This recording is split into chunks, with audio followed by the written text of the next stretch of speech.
Hello, this is Randy Clark. Hey, listen, I have an incredible story for you today on a crop circle that was formed in the middle of a dry lake bed in Oregon. It was seen in the newspapers around there in the area when this happened. Just an incredible story. If you go on Google, you can find this. It's east of the Steens Mountains there in Oregon, but just an incredible story because from 9,000 feet is what you're looking at right here, and you can clearly see what is there in front of you here. This huge pattern was scored into the dry lake bed in Oregon, and just an unbelievable story because there were some pilots that flew over the area. They're from the Idaho National Guard, a lieutenant in the National Guard there, flew over this location, and here's what it looked like from 9,000 feet up in the air. You can clearly see just an unbelievable pattern. This is a Sriyantra Mandala Formation. It's an ancient symbol, and literally this is a geometrically perfect depiction of this ancient symbol. All the lines line up. Everything is correctly done. Now, these are the four border lines that go around the entire formation, and these lines are literally 10 inches wide and 3 inches deep. Every single line in this entire formation is 10 inches wide and 3 inches deep. So again, this is on hard pan desert type dirt, so it's very compacted, very difficult to score into this type of material, especially a 10-inch trough that's 3 inches deep throughout this entire depiction here. So, you know, who knows what made this? All we know is a few things that we know about this.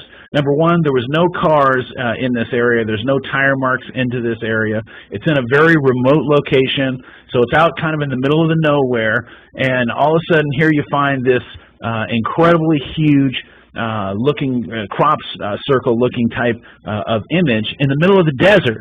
I mean, I've never seen this before. But again, this happened at a time when, you know, there was no kind of tools that you could use for this kind of a formation in 1990 and pull this off in a very short period of time. I mean, this thing had to have taken some time to be done if it was humans making something like this. However, if this was something that was non-human that did this, that had some kind of higher technology, well, you might be able to carve something like this out of the desert in no time at all, because again, the pilots hadn't seen this on the ground as they flew over this area, and this is a training area where they fly planes over all the time for the military. No one saw this. Just all of a sudden, August 10th rolls around, 1990, and these pilots fly over, and all of a sudden, whammo, there this thing is in the middle of the desert. But again, this was not done by humans, it looks like, because there's no tire marks, no footprints, no kind of score marks from machines that you would think that could do something like this. So how do you make something like this in the middle of a dry lake bed?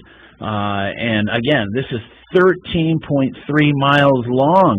If you go to each one of these grooves and you measure the distance around this entire formation through all of these lines, it's 13.3 miles long. You tell me, how do you make a groove 13.3 miles long, 10 inches wide, 3 inches deep, into very compact, hard dirt? Not very easy to do. I mean, even if you had a backhoe, that would be almost impossible to do something like that and really make it look perfect like this formation is. It's absolutely perfect, perfection in terms of the lines, the formation. And I believe there's like 7 or 8 triangles inside the center of this thing.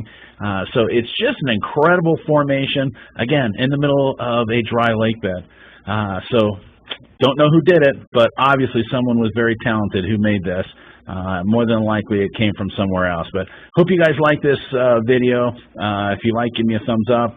If you want, subscribe to my channel. Go to Go For It Randy and check out my other videos as well. So hope you appreciate this video. Take care, guys.